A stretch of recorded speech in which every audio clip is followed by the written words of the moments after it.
Hello. So today we're going to do a little tutorial about lighting environments, and we're going to be looking at some material for rendering inside of Mental Ray, and especially how to create lighting that enhances the environment, not just to be relying on Mental Ray's indirect illumination by default. Some of the techniques that I'll be showing you here from a great lighting guy called Jeremy Vickery, and some of the techniques that he and other lighters use are mostly about trying to light effectively to help Mental Ray actually make even better indirect illumination by creating specific lights or using specific shading effects as well. It's all about trying to direct the light inside of your environment to make it look just great. So the tutorial that we're going to be doing today is going to be rendered out inside of Mental Ray. And again, if we just have a default lighting setup from Maya, again with no lights whatsoever, you'll see that what we have here is really flat and pretty much unappealing in any type of way.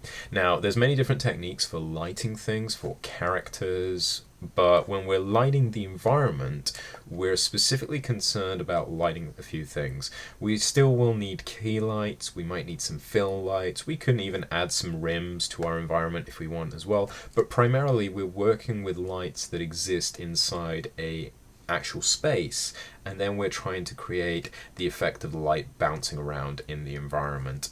So what's going to happen is I'm just going to turn this off, and I'm going to make myself a new perspective camera so that I can show you guys the scene that we're working with, and you'll see that it's a fairly standard model. You'll see that it's nothing much more than a box that's had one side torn off so we can put our camera inside of it. We have two sources of light inside of this scene. One that's the window over here, which will have some sunlight beaming through it, and then we also have this desk light over here which has a light bulb inside it as well. So we're pretty much talking about two different sources of light, a natural source of light, which is this window over here, and we're also going to have an artificial piece of light over here, which is this electric light bulb over here, working together inside of this scene. Now, another thing that we've got in our scene is this little sphere, which is our environment background with all of the normals facing inwards, as you can see. And again, this little sphere is a great place where we can add a texture as well, maybe a sky and some clouds. You can really enhance all of this exercise with textures, but the key element is to understand what the lighting's doing. So I'm just going to start working with this gray Lambert material and leave you guys to do some texturing in your own time if you want to as well, just to really see how those materials can come to life. So what I want to do first of all is create the main light source inside of my scene. So what I'm going to do is come into Create, go into Lights, and I'm going to choose a spotlight for my sun. So effectively what I'm going to do, if I come over here, we have a tiny spotlight over there because this scene is actually modeled reasonably to scale. It's about 3 by 4 meters in width. And what I'm going to do is take that light, and using my keyboard shortcuts, I'm just going to scale that light up so that you guys can see the cone of light over there. That's really handy because, again, the Maya system does not increase the intensity of a spotlight if I scale it. If I come over here inside of my viewport, I've got these two filters now in Maya 2016, one which is the light filter, which shows me the lights inside of my scene, and this one over here, which is the shadow filter, which actually shows me my shadows, which is really handy for me to place my lights effectively.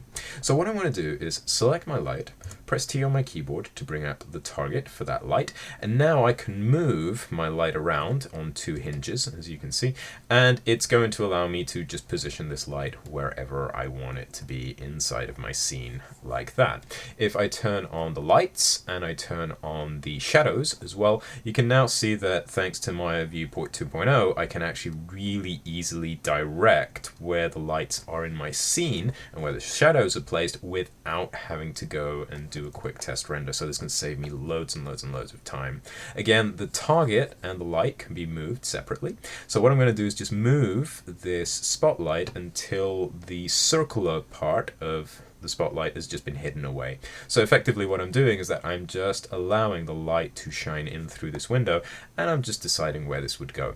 Again, another thing I can do is come back to my perspective view, and inside my perspective view I can kind of like fine tune where that light is going to be pointing. So what I'm going to do is just put it kind of like halfway along this wall over here. Again, I can turn my lights on and off to see what is actually going on there. So I'm just going to leave this like this, having the light coming in at a diagonal angle like this. So I've got some light spilling on the floor, some light spilling on the wall, and some light spilling onto this desk, which is giving me this nice rim for my desk lamp like that. Okay, so again, that would be the first natural source that would be inside of my scene. So I can already start playing around with some of the settings which are inside here. One of the things I can do is again give it a little bit of a color. So as it's kind of like natural type of daylight, I'm just going to give it a slightly blue tint, really small, something along the 0.2 area over here as well. So it's just going to be a very subtle little blue inside of there. Again, you don't need a lot of color inside of your lights to actually make those colors come through, and you can see Viewpoint 2.0 is already giving me all of these really cool updates over here. So it's not perfect, but it's already giving me the idea of the direction and the color of the light as well. Now, I'm not going to play around with any of these fading options. I could add a decay in this if I wanted to, but because this is going to be the main light inside of my scene, which I can come into here and just maybe increase the intensity to a 1.5 or 2, this is kind of like the sunlight that's coming inside through my scene over here. So I want it to be nice and intense, and maybe I'm not worrying too much about the decay as well. Depending on how you want to play with your scene, you can add a quadratic or a linear decay and really bump up this intensity to get a nice natural fall off falling across this light over here. But that's something that, again, it's up to your artistic choice to do it. What I've got here set up now is just the sun's direction, and if I do a quick test render, you're going to see that even though I've got mental ray turned on, it's not going to be amazing at this stage. It's very much really similar to what I've got in the viewport if I compare it to that, maybe a little bit softer than what I see in Viewpoint 2.0. But you'll notice that this window over here is completely in shadow, and there is no actual environment on the outside. One of the key things that allows me to actually create a believable environment is for me to select that environment sphere that I have in my background over here, either by selecting it in the viewport over here or inside of my outliner, which I've got open here on the side. Instead of kind of thinking about the environment as a blank space, what I could do to it is actually add to it a specific shader. If I go into the hypershade now, you're going to see that again in this relationship between shading and lighting, texturing and lighting, they go very much hand in hand. What I want to do is create a new shader inside of here, which is something that we call a surface shader. So what I'm going to do is come into the Create tab, type in SUR for surface, and you'll see that the first option that appears here is surface shader. Now, surface shader is a very particular texture because what it does is that it colors an object based on an RGB input. If I put red, the object is completely red. If I put green, it's completely green. It completely ignores the lighting and the shadows that other textures would be susceptible to. So effectively, it's like a completely flat color. This is really useful if with my color wheel, I choose a color that is very similar to the tone of my lights. So I'm thinking kind of like of a blue, kind of like sky, maybe not too overcast like that. I'm going to hit done over there, and this is my surface shader like this.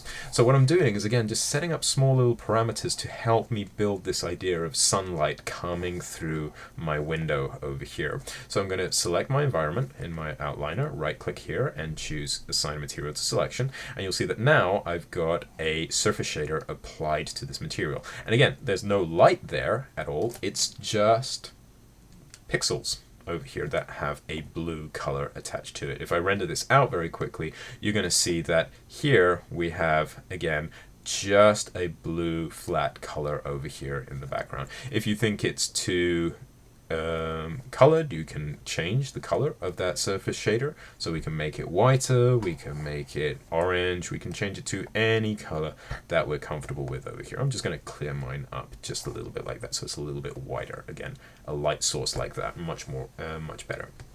So now we've got a background type of image over here for our sky. Now again, if you chose a texture, you know, that you found online, you know, maybe some blue sky or something like that, you can actually plug that image into your surface shader. So if I come over here and inside the surface shader properties, this out color over here has got a texture swatch, and that will allow me to tie any background image that I want to that surface shader. And that surface shader will appear like a set of blue clouds or any other image that I've got there.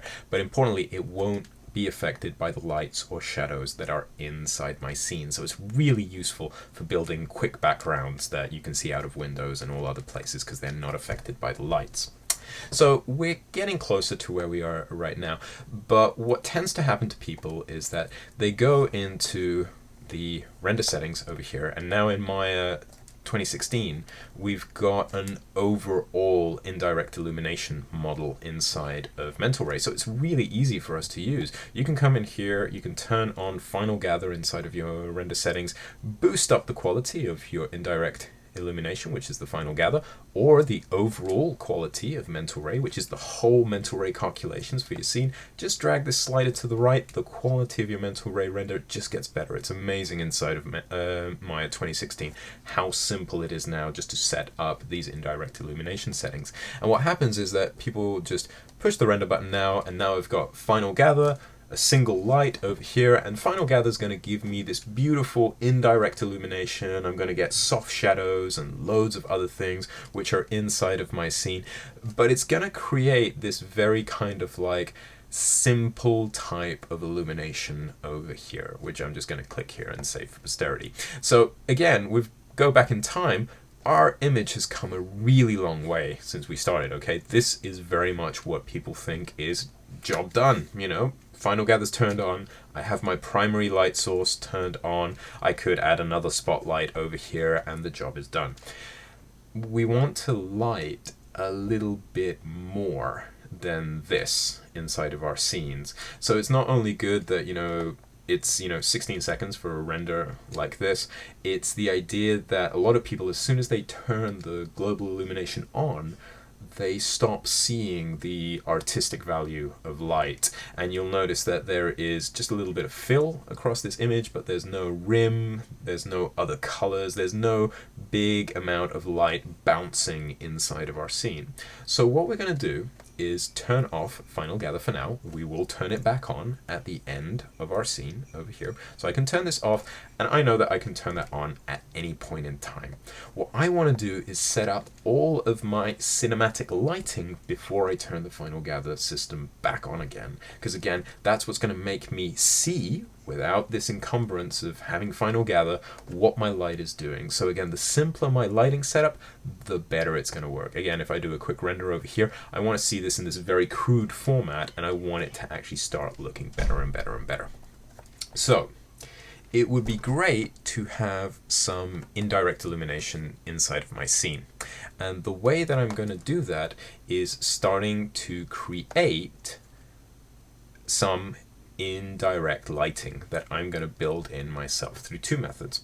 I'm going to add some ambient occlusion to my textures to allow me to control a little bit of the indirect illumination in my scene, and I'm going to add a lot of area lights inside of my scene. So I'm going to come into here and I'm going to be building these area light objects, which in the Maya menu kind of look like this. I'm just going to leave those there for a side for a second. And what I want to do is, first of all, start adding a little bit of indirect illumination to my scene as well through ambient occlusion this time. Now, what I'm going to do is come back to the hypershade, and I'm going to create a new ambient occlusion node for some textures. Now, this scene is textured with the standard Lambert shader, which if I bring here the display the texture node for Lambert 1. This is the default Maya material. All of the Maya objects that you build by default have this material inside of them. So what I'm going to do is just come into here, and I'm going to move that to this side. And inside my Create tab, I'm going to look for something which is called ambient occlusion. So I'm going to type in AMB over here, and you'll see that that brings up the mental ray ambient occlusion shader, which I'm going to middle mouse button drag onto the workspace like that. So I'm bringing up its node over here. So what I want to do is use this ambient occlusion shader inside this Lambert shader over here. And what I'm going to do is take middle mouse button drag and drag that into the ambient color for this Lambert shader.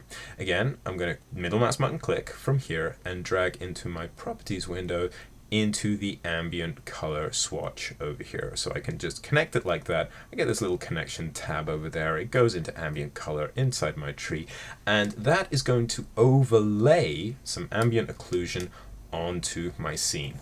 What is ambient occlusion? Well, ambient occlusion is just a very simple calculation that's made inside of Maya, which now we've got some viewpoint 2.0 ambient occlusion, and you can see that it darkens the areas which are around my the objects of my scene. It's a fake global illumination thing, but it's really quick to render. So I'm just going to turn it off in my viewport over here, and I'm just going to do a quick test render, which will not show me the effect of my ambient occlusion. And the reason for that is, again, because I haven't played around with the settings of my shader yet. I just went in, plugged everything in, and by default it looks like it's not doing anything. We have to configure that shader inside the hypershade. So let's open the hypershade up again, and let's come to ambient occlusion. And inside the ambient occlusion, we've got these settings, which are pretty universal. You'll see them in all other types of settings that use ambient occlusion. The main settings we're looking for are the samples. We're looking for the max distance as well. Now, I mentioned before that my scene was made in meters. So my scene, for my ambient occlusion to actually be visible, actually needs to have a max distance of around 400 over here. You can use lower values than this, but remember that this is directly tied to the scale of my scene. And then we've got this property here called samples, and those samples are how smooth this ambient occlusion effect is going to be. You're going to see me a lot of time playing around with the samples for the lights and for the shadows, and effectively you will see that in this indirect illumination world, we have this noise that appears inside of our scene. So I'm just going to put it to 50, so hopefully it renders out fairly quickly. But this, the same as the way that I can increase this value to make my image smoother, is going to actually create a really good smooth image if I increase those samples, but it will take a little bit more time to render when I press that render button. So I'm just gonna, now after my ambient occlusion has been configured, I'm going to render this out.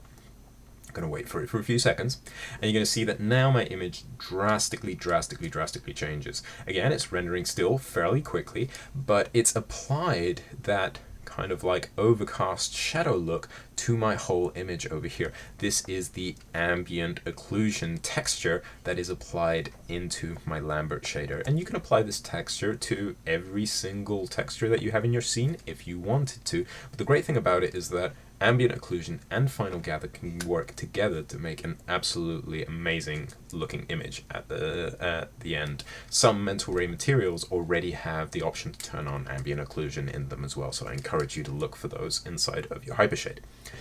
But the great thing about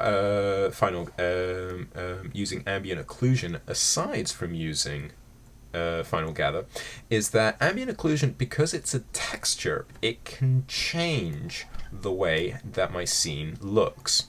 The way that this works is, again, if this is my scene over here, and I just save that to render for a second, what I'm going to do is come over here into my ambient occlusion settings in the hypershade, and I can actually change the overall lighting of my scene inside of ambient occlusion. So I can come into here and I can choose maybe a slightly darker blue color, and I can make this bright property over here just a little bit darker. So I'm again taking the bright property inside of the ambient occlusion shader, and now I'm just changing it to a dark blue color. What happens when I render this out now? So this was before, when my ambient occlusion was almost tending to white. If I render this out over here now, you're going to see that the dark blue is going to be like a color that is superimposed over all of my image like this. So it's a really easy way for me to start adding some art direction to my scene. I've now got all of my textures inside of this scene with this nice blue overtone to the whole lot of them. So again, instead of spending a lot of time to change, the settings of my lights and everything, this is like an overall effect that affects all of the textures which are inside of my scene. If I want it brighter, well, I just change the settings to make a brighter blue. If I wanted it orange or a slightly red overcast thing, I can really quickly change the whole look of my image just by changing this texture property inside of ambient occlusion. So that's what's going to give me the main setting for kind of like the indirect illumination for my scene, and I still haven't added any final gather on top of this right now. But what I do need to do now is to start thinking about these areas of light and start creating some light bouncing around inside of my scene. I'm going to come over here and I'm going to turn on to create an area light. So I'm going to go back to my workspace inside of here. I can probably deactivate my lighting for now, just so that you guys can actually see my scene a little bit clearer. And what I'm going to do is place an area light in my scene. Now, when I click an area light, again, it appears very, very, very small. I'm just going to deactivate the target, which I've got turned on there just by resetting my tool settings there. And what I'm going to do is just move this in here, turn on the light, and you're going to see that my area light, as I scale it up, it changes intensity based on how large it is over here. So what I want to do is place an area light in every single place in my scene where the light bounces against a surface. So what I'm going to do is grab my rotate tool, go into my channel box, and I'm going to rotate this 90 degrees in the x-axis. Whoops, not in the x-axis. There we go. Boom, boom, boom. 90. There we go. And you'll notice that the area light, its light is going in the direction that this pointing stick goes in. So again, as I rotate this light around, it would always point in the direction where that line is going in. So if I'm going to put this on the floor, what I want to do is place this area light in a very specific way. I want to put it very close to the floor, just so that it's a little bit higher there, and I want to put it in an area where the light is hitting against the floor like that. Now again, I can scale this so that it fits a little bit better into this area over here, and you're going to see that really that's going to change a lot of how the light actually looks inside of my scene. What that's going to do, if I go back to my camera view over here, is that it's going to create this really interesting rim on the side of my light over here, and that's just by placing this area light on the ground over here. You're going to see that it's very overexposed in this area over here, but what I want to do with it is in the attribute editor, I really want the intensity of this light to be very low, so low that I'm actually going to take it down to 0.1, and now that really changes the way that this light looks inside of my scene. It's no longer so intense, it's just this very faint bounce which is coming from the light bouncing on the floor over here and hitting these walls over here. So now my light has got kind of like the right intensity. I'm going to add a little bit of that blue tint we were talking about before, just because again this light is coming from here, so it would have a little bit of color being dragged to it from the actual sky. And last but not least, I want to improve one more element of this light. Now this is a bounce light. If I come into here and I render this out, hopefully it shouldn't take too long, the light that it's going to create is very, very, very soft. It's almost got no intensity whatsoever. But what's going to happen is that Maya's doing some very, very complex calculations here for the shadows of this light. If I come over here and open up the shadow properties inside of Mental Ray, you're going to see that by default we've got these ray trace shadows turned on, and that's great, but it's causing us a problem down the line that as I add more of these lights, we're always adding a ray trace calculation onto another ray trace calculation onto another ray trace calculation, and that'll start beating up our render time, because the more lights we have in our scene, the longer those renders are going to take. To keep this efficient, I'm going to turn on depth map shadows, because they are a texture-based shadow that allows us to actually render things slightly faster, and the shadows that are appearing from this object are so soft that they're not really going to create much of a problem for us over here. The main thing I want to do is to make sure that my shadows are still blurry, like the soft lighting that's coming off this. It would be a very soft light. So what I'm going to do is turn this filter size up to 8 over here to again improve the render time of my scene. So what I'm going to do is again make sure that the intensity of my light's at 1, make sure that my resolution has been is fine at 512, and this filter size over here is blurring any shadows that might come from this scene over here. And now what I'm going to do is start placing some area lights wherever the light is hitting these objects. So I'm going to go back to my work camera over here so I can pan around, and I'm going to start duplicating this light. I'm going to Shift D to create another area light inside of here, and before I do that, let's give this a name, and I'm going to call this area bounce 01. There we go. And with this area bounce light, now if I duplicate it, hopefully I should get a number at the so I'm going to press Control D on my keyboard, and that duplicates my light. And what I'm going to do now is just choose a rotate tool over here, and I'm going to rotate it 90 degrees in the y-axis over here. So I'm going to press 90, and there we go. And now I'm going to move this towards the wall, move it along like this, put it up a little bit higher, and again I'm going to position this light and scale it so that it kind of matches the area where the light is bouncing. So I need a much taller light like this, and I'm going to place this inside of here like this. Great, there we go. I might adjust its intensity later on, but don't get too distracted by the shadows over here. They're much sharper inside of the viewport than they are inside of the render. So again, that is roughly in that area.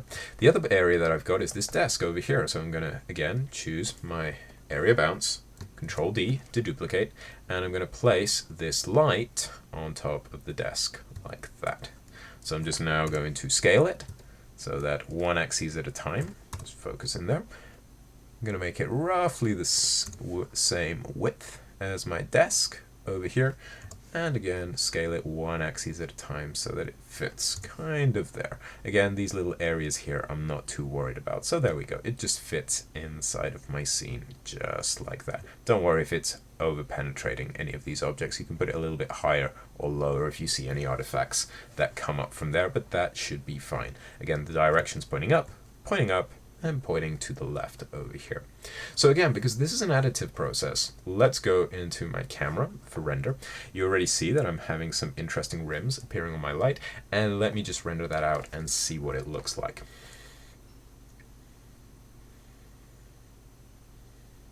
So there we go. So a lot of times when we're rendering things out, it's a bit tricky to see if things are actually changing. That is why it's really handy to cache the render frame in here by using these save render frame buttons over here, which just saves a memory buffer frame into our scene. And you'll see that this is where we were before and this is where we're at now. There is much more indirect illumination happening inside of this scene. So again, going step by step, you can see that the light that's around this lamp over here is really nice and really intense. And you'll also notice that we've got these really interesting indirect illumination patterns coming all the way around our scene like that. So these are 3 area lights that we've added into our scene. And the great thing about this is that, again, we're using very low resolution shadows at this point, and you can barely see them inside of our scene. So this is already creating some really interesting indirect illumination, which again, we can very easily correct in any way that we want. So again, if I wanted to change the shape or the position of these objects, I can just do it by moving my light around in any way that I see fit. And you're going to see that that's going to create these nice little pools of light which exist inside of our scene. So bounce lights, lights that bounce off areas that have, a specific thing. If this was a red wall, I might add a little bit of red color to this, so I get a little bit of color bleed coming off this wall as well. But again, I'm just placing the lights roughly where those lights are bouncing around. Now, inside of my render view, this is kind of like adding some nice indirect illumination to the background, but I want to add a little bit of detail into this window area as well before I get to working on this lamp, which is over here as well. So I've already added some nice change of colors here. Let's see what I can do when I actually start adding some lights to the window. So light doesn't tend to move just in a single direction. It tends to spill out through a specific area, because again, the light should kind of like move through this space and move across an actual area. So as much as I've got this great direction coming over here, the window frame should be much brighter than it is right now. So for that, I'm going to make another 2 lights to create a type of fill light for the window area itself. So I'm going to go back into my workspace, changing perspective views, and as I move around my scene, I should see that this is fairly nicely lit, and I'm going to create a new area light. Again, this is going to be handy because this area light is going to have ray trace shadows turned on, hopefully by default, and I'm going to come into here, create a new area light, and I'm going to call this area window 1. There we go. Area window 1. Okay, so this area light, I'm going to scale it up until it is roughly the right size of the window. I can move it into place like this as well, so I can position it roughly in this area over here. And you're going to see that it's going to create this great glow effect as it comes towards the window like that. That's really handy. We're going to make another one of those in just a sec. But what I really want to do is just make that area light just a little bit bigger than the window itself. Place it just outside of its frame, and I'm going to rotate it 180 degrees in the y-axis so that it is pointing inwards towards the room like this. Okay, so now if I come back to my perspective cam, my shot cam, you could say, I will render this out, and what we should see is that now we've got some great illumination coming into the room from the window as well, which is going to be great because it's now going to be illuminating the frame like this, and it's going to be casting some shadows from the desk over here. So you see that we've got these great patterns which are appearing inside of our scene. Problems. The light is too intense, but that makes it very easy for us to see. And the other thing that we're going to do is that we're going to have a very soft type of shadow, which is very grainy at this point in time. So to solve these problems, let's go back into our light settings inside of the attribute editor. So I'm going to come into the attribute editor, and inside here, the first thing that I want to do is turn down the intensity of this light, which again, I'm going to put it to 0.1. Boom, things change very quickly. And to make those shadows softer, it's the same thing that we need to do with the ambient occlusion. I need more rays inside of my scene. So if I pick these shadow rays over here and I turn them up to 15 and I do a ray depth of 5, what you're going to see is that we are going to end up with a really nice soft shadow coming in over here. I might just exaggerate this a little bit and put this up to 0.2 just so that it's a little bit more visible on screen when we render it, and then I might turn it down again. But now you're going to see that all of that grain that we had in the image is going to start to disappear, but we're still going to have that really nice pattern of the light beaming in through the window. If it's still too grainy, you can increase your samples again. But again, now this has really changed the way that this scene looks, and it's looking absolutely great right now. We've got some really nice differentiation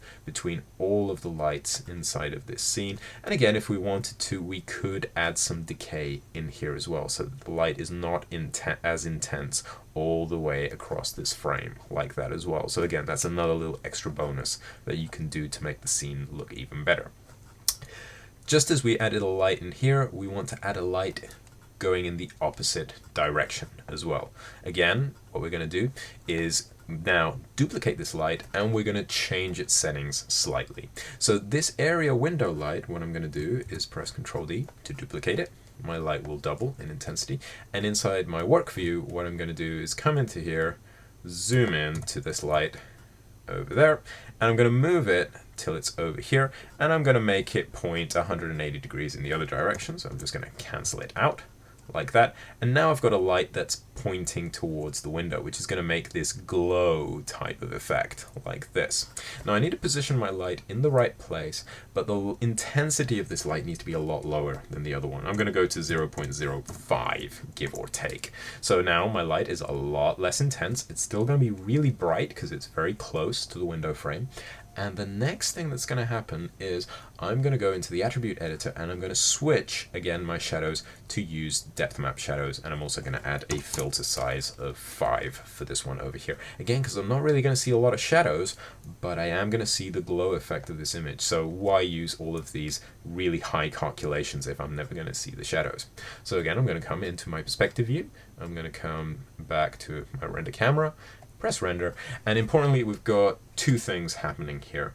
One is that we're going to get a little bit of glow coming out here, so we do not need very sharp shadows for the glow, but in areas where the image is going to add shadows, like for example around the desk, you're going to start seeing that these lights over here are going to need ray traced shadows. So again, the desk now has some nice ray trace shadows added to it, and anywhere where I don't need shadows, just because I'm really working with the glow of the image, what I've got instead is some depth map shadows instead. So again, use each one of these shadows for the areas that you need them. So you'll see now that we've got this beautiful glow going around this window. It's now really feeling like there's actual sunlight coming through the window, and as I said, all of this stuff is additive. This is where we were right now, and we added a little bit of bounce light. We added the area light, spilling some indirect illumination in through the window for some fill, and then we added a glow, just a little bit of a detail of putting a light that's pointing in the right direction again. So anytime we've got a light source inside of a room, we might not need just one Maya light. We might need a combination of different lights working together. So to finish this area up, what we need to do is to start adding some other things to my scene. And what I want to do is just add in a spotlight for this lamp over here. So what I'm going to do is again go back to my work camera over here, and let's start thinking about how to create some light for this lamp over here. Well, importantly, we're going to work again with a spotlight. Again, with this type of desk light, no surprises there, we need a spotlight. So I'm going to come over here into my create panel, choose myself a spotlight over here, and again that's going to create a tiny spotlight inside of my scene. So I'm just going to scale him up a little bit so that you guys can see him, and then what I'm going to do is just move it until it is somewhere positioned next to that lamp over there. So I'm actually going to put this here. I'm actually going to turn on the wireframe mode so that you guys can actually see through all of the objects there, and I just want to place this lamp, this light, inside of that light bulb over there. So I'm going to use my multiple views like that. I'm just going to position this, zooming in to here, and I'm just going to position it until it's roughly in the right place. There we go. Now that I've got this in the light bulb over here, I can press T to bring up the target, and I can just point this light bulb down like that, and point maybe the beam of the light towards the actual papers like that. So it's roughly in the right direction like that, and maybe a little bit lower over here. There we go. Perfect.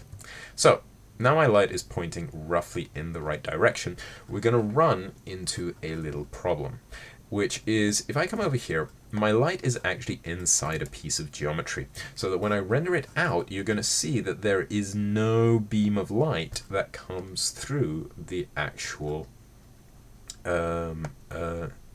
light bulb, simply because the light is inside this piece of geometry, and unfortunately the light can't shine through that geometry.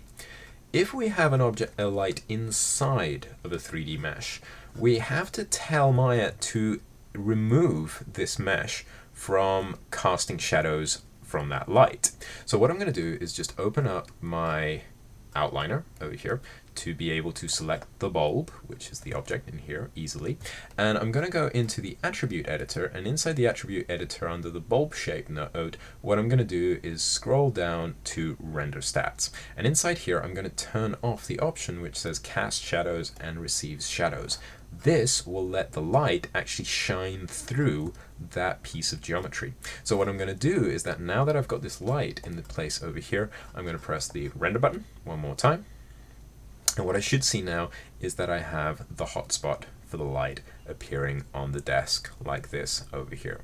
So again, if I've got a light which is inside or behind a piece of geometry, I can always tell it to ignore this. And this can also be customized as well, so that your lights only light specific objects or other things, but you need to start using the relationship editor to do that, to make it more precise. But for this example, cast shadows and receive shadows will be more than enough. So I've now got my light shining through, and I can start playing around with some of the settings of this spotlight. Let me just rename that desk light.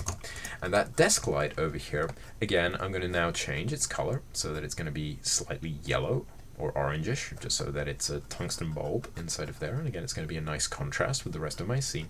And I can also add a little bit of penumbra angle to make the edges of that light a bit smoother as well. So if I come over here and turn my lighting on again, viewport 2.0, great for showing the little changes in our light, and it can add a little bit of drop off as well if I wanted to. I'm going to keep it very low to like about 4, just so that it's a very subtle effect. And if I want to, I can also turn this up to 2 so that it's much brighter to counteract with the light over here.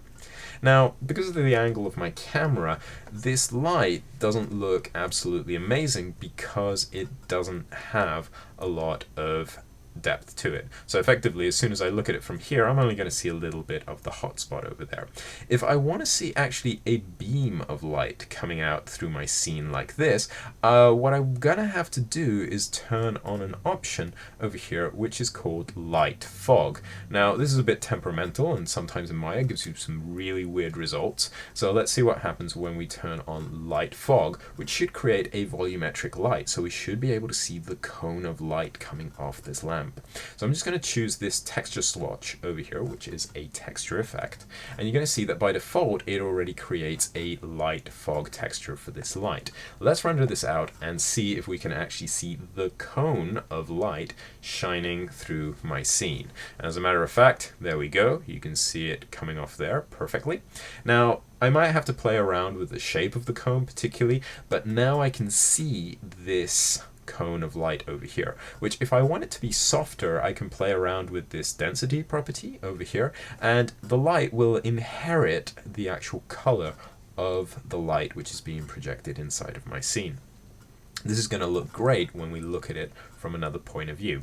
But you'll notice that there's something missing here, which is that the light bulb itself isn't emitting any light whatsoever. It's just a gray piece of geometry. Now, we can have objects glow inside of Maya, and the way that we can do that is by creating some incandescent shaders or some glowing shaders. So to do that, what I'm going to do is again select my bulb over here and open up my hypershade. And you might think that you need a really complicated shader inside of Maya to do this, and there's some great glowing shaders at all, but you can even use a simple Lambert shader, the same type of shader that we've been using for a long time inside of Maya. It's a basic one that's available to you guys. I'm just going to call this glow over here. Now, to make an object glow inside of Lambert, what we need to do is we can use the incandescent material. So we can choose this yellow color over here so that this object has a certain level of incandescence. So it by its own nature is kind of like shining in a certain way. But inside the advanced properties, which we can choose by clicking this property over here inside of the attribute editor so we see all of its settings, there is this tab here which is called special effects.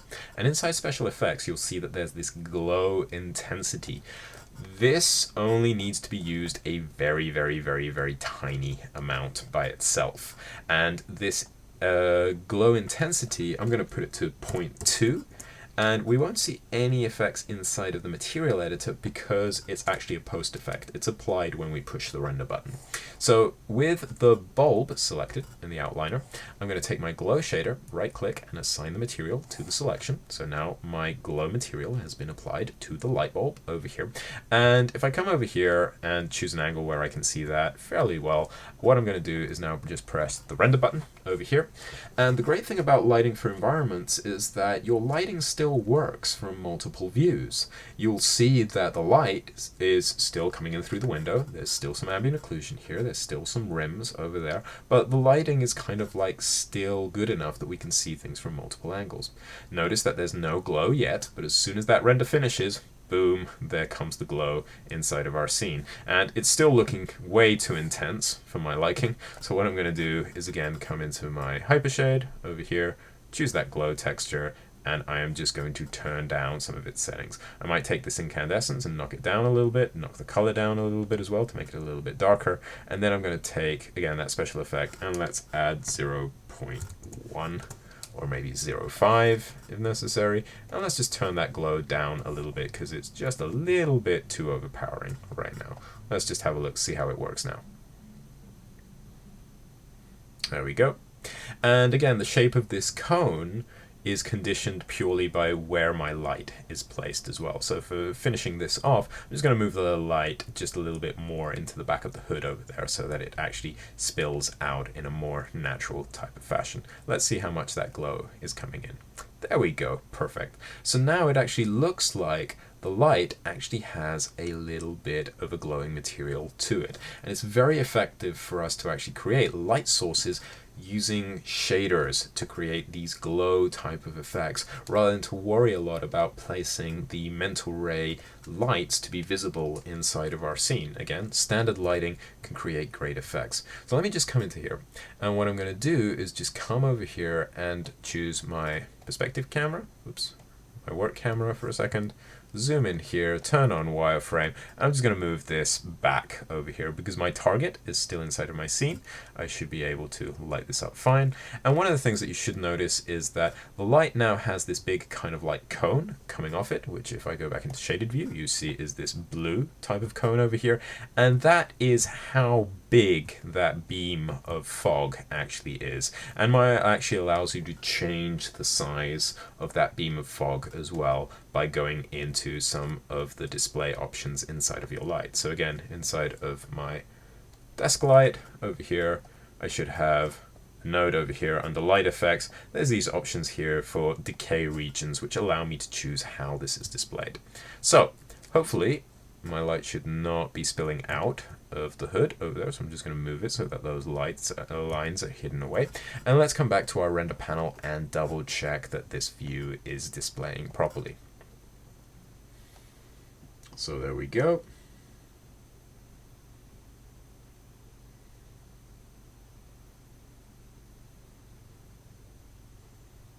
My beam doesn't seem to be pointing in the right direction over here, which again is one of the reasons why I said that sometimes Maya can be a little bit temperamental with when it's adding its volume of fog over there. And I'm pretty sure that that's because my light is intersecting with something inside of here.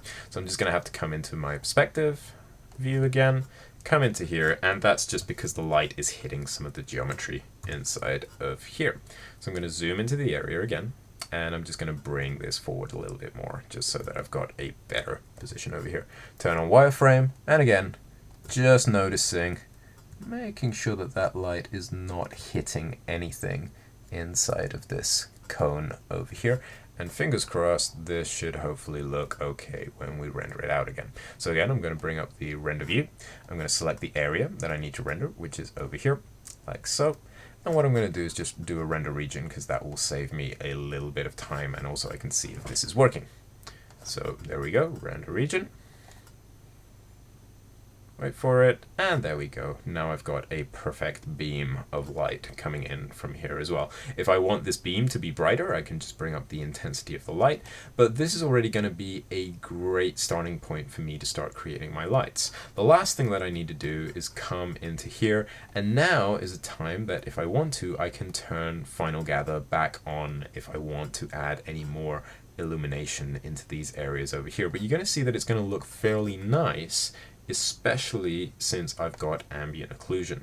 But if I change any of these textures, some of these ambient occlusion settings might not work in the same way straight away. So one of the reasons why this looks great is because I have a material that has ambient occlusion turned on. And if we go back in time slightly, you're going to see that we've come a long way from the beginning, where we've been adding area lights, bounce lights, we've been adding a little bit of glow, and then some volume light to our actual scene over here. And we've started to add a lot of art direction to the light. So what happens now? Well, ideally, you'd want to start working on some of the textures inside of your scene. And as you create the textures for the scene, that's where you need to turn on your final gather again. And the textures, which will replace the textures inside of this scene, would either have ambient occlusion on them or be completely created from scratch as well. So it's up to you guys to start noticing that the lighting inside of a scene is something that's based on putting more lights inside of your Maya scenes. It's not just about turning this final gather or this global illumination setting on by itself, but it's about creating systems with these lights that allow you to have certain effects inside of the indirect illumination. So all of these settings combined together, the colors of the lights, the intensity of the actual beams of light that we see, if they are volume lights or they are just area lights which are inside of our scenes, and even optimizing some things in the shadows of if we're using ray trace shadows or if we're using depth map shadows, you're always going to have renders that are efficient and really quick for us to be able to create. But you'll notice that here there's no texture work, there's no complex modeling. The lighting is the thing that is creating this sense of depth and interest to your 3D renders, and that's just something that you layer on top of all of the work that you've actually done. So experiment with lighting, try lighting different environments, exterior environments, interior environments, and start adding your own textures and your own models to these principles as well, and see what happens when you actually start creating your own textures. It's not only about using Final Gather, it's about having a good set of lights inside of your Maya scenes to make your scenes more pleasing. So with that, we finish for today, and I hope to see you guys in the next one.